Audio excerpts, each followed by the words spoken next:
We've done a few 3D platformer collect-a-thon type games on the channel now, those being Ratchet and Clank, Croc, and Spyro. But I think Toy Story 2 Buzz Lightyear to the Rescue soars to the lead for my favorite. It was released in 1999 for the PlayStation 1, N64, PC, and later on the Dreamcast apparently. Also worth noting, you don't need to hunt down a physical copy and have the old hardware to play this one easily. At the time of making this video, it's $5.99 on the PlayStation Store, and to my knowledge, you can stream it with Plus Premium subscription, but double check on that. I'm not well versed on these modern subservices. Now, it doesn't beat the others I've covered in every aspect, but overall, it's the one I've enjoyed the most to date. What really blows me away, even in 2025, is how well the game holds up. In an era before open-world epics and hyper-realistic graphics, developer Traveler's Tales crafted levels with incredible variety, clever platforming, and a surprising level of challenge that still feels fresh today.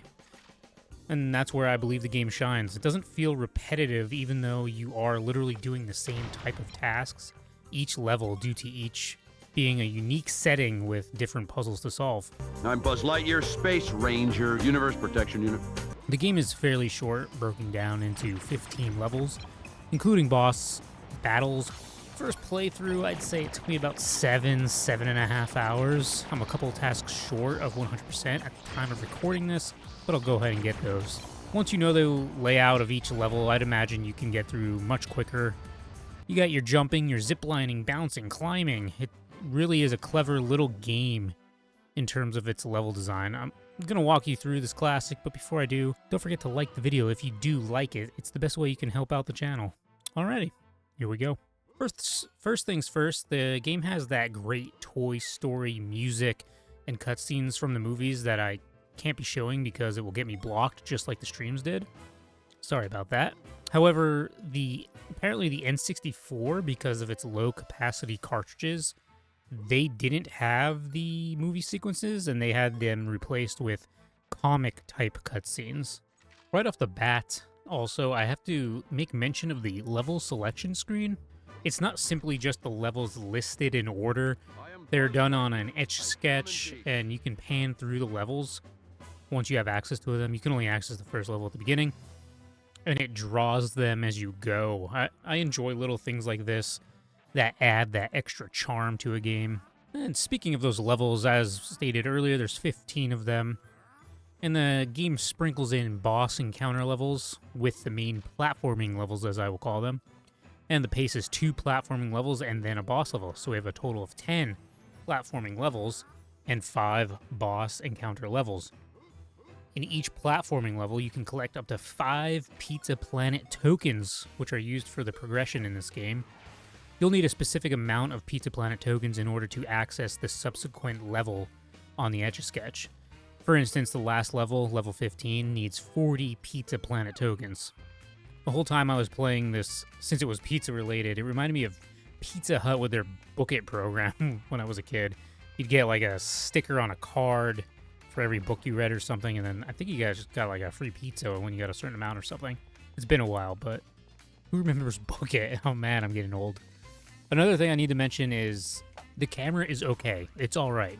It's not as good as Spyro, I would say, but it's not Gex bad. It's pretty decent. It's something I always fear is how bad the camera will be when I get into one of these older 3D platformer games, but it wasn't bad. I got used to it after a little while. It has an active or a passive mode where you can control it manually if you want to, but I played it where it was adjusting for me as I went because I'm bad and I'm lazy, so it worked out well. So how in the world do you get these Pizza Planet tokens, you ask, and progress the story? Well, each one of the platforming levels has 5 objectives. Firstly, you can collect 50 coins that are scattered throughout the level, and you can come over to Pig here, and he'll give you a pizza token for giving him the coins. And also, I should mention, be careful when you get a token because the game automatically asks you if you want to leave. So don't click yes by accident. I did that a few times, and you need to start the level all over. So there's no quote-unquote end to the level. Like, you don't get to the end and then, back to the Etch-a-Sketch screen, you can just come in and out as you want and leave after any number of tokens that you get. So you can come in, get one token, bounce, come back in, get another token, bounce. Like, it's just how you want to do it, kind of. Which is nice, but just make sure you don't accidentally leave and induce some rage in yourself like I did a few times. And then each level has a timed event to complete for a pizza token, such as winning a race against this car dude, for instance, or collecting a specific amount of horseshoes for this horse in an allotted time.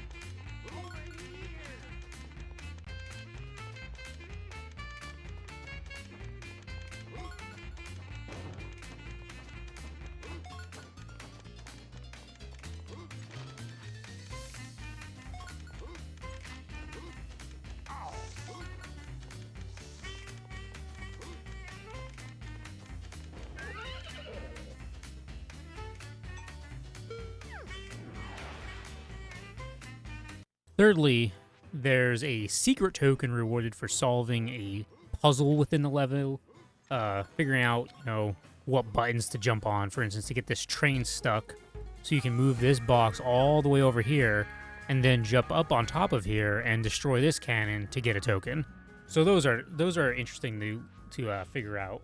Fourthly, there's also 5 collectibles besides the coins to collect that you can bring to a character, like the 5 baby mice in the elevator level or Bo Peep's sheep. And then finally, each level has a mini boss that can be defeated for the 5th pizza token. And that's the gist of most of the game. Like I said, there's 5 boss battles, but in my opinion, those are the weakest part of the game, which I've noticed is starting to be a bit of a trend with these older 3D platformers. The level design and actual level exploration is great and a hoot, but a lot of the bosses fall short for me. In this game, you just enter the boss level and bang, right there, just run in some circles and spam some attacks. If you have one of the super laser power-ups, you can make quick work of these fools. And I get it, they're older games, so it wasn't as great to have a boss combat mechanic or harder to do an arena battle, but I think there's ways to do it in a more creative way with that limitation. For instance, the Roo battle in Crash Bandicoot 2, which was nice, where you're fighting Roo and beating that boss, but it's through an indirect way. You're platforming and avoiding TNTs and such to do it. Or the way you do Nasty Nork in Spyro 1, where you're chasing him around and eventually tracking him down, instead of just an actual battle. I kind of like how those were done because I do understand it's pretty hard to pull off an epic actual boss battle where you're fighting in these older games. But personal preference. I don't know, how do you feel? And then that also leads me to a point where I should probably talk about the combat itself. You shoot Buzz's laser, which does some serious damage if you hold the button in for a charge attack. But mostly I just ran around spamming, and I hear you don't want to be in the way when his laser goes off. You can shoot in free roam like a real gunslinger from the hip, big boy, no ADS, or you can go into aim mode and get a nice reflection of Buzz's strong, masculine, fat chin looking back at you. And then there's also a lock-on, but you can't move in this mode, so it can be a little tricky if enemies are close to you. But for real though, I was kind of impressed with the reflection in the glass of Buzz's helmet. Or, well, I guess plastic. He's a damn toy. That's the most common combat you'll use, I would say. But you can also do a spin with Buzz's thick wings and charge up the attack just like his laser. There are some enemies that you'll have to do this for instead of using your laser. And then, like I said earlier, we're going to get into what really makes the game shine, especially for a movie-themed game from 1999, the level design. They initially look very straightforward until you start looking around and taking it all in. There's a lot of verticality to these levels and various little areas you have to figure out how to traverse to. You're not staying on the bathroom floor. You're going to figure out how to flood the tub.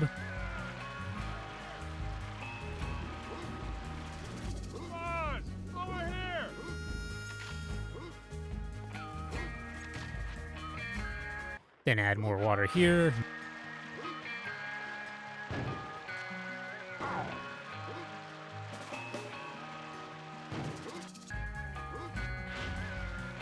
More water there until you're up at the ceiling platforming around to get some collectible action.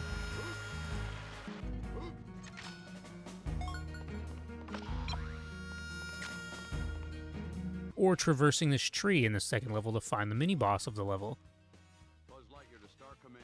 Come in, Star Command. Or how about zip-lining on some clotheslines?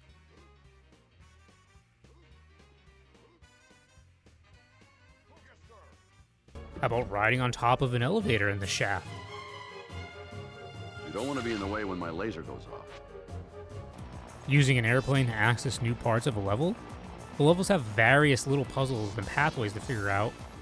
And so that's within each level, but then there's also the level variation. You'll start off in Andy's house, slowly making your way through the movie, so you're going to be in the streets, in the alleys and gullies level, then you're going to be in the toy store, then you're going to be in his penthouse, and then you're literally on the tarmac of an airport. So every level is good variation. They all feel very unique, and that's something really important with these platformers, I think, is that you remember all the levels, and I do, for sure. So like I said, how you do the same thing, you know, being a mini-boss, getting the collectibles, getting the coins, you're doing the same thing in every level, but every level feels unique because of the design of the level instead of the gameplay mechanics. So that's kind of nice. And another thing that surprised me is that you do need to do backtracking within these levels. The power-ups in this game are unlocked by finding body parts for Mr. Potato Head. His body parts. He's not putting hits on toys for you to go out and do. But when you return them to him, he'll give you an upgrade that can be used in certain parts of some levels.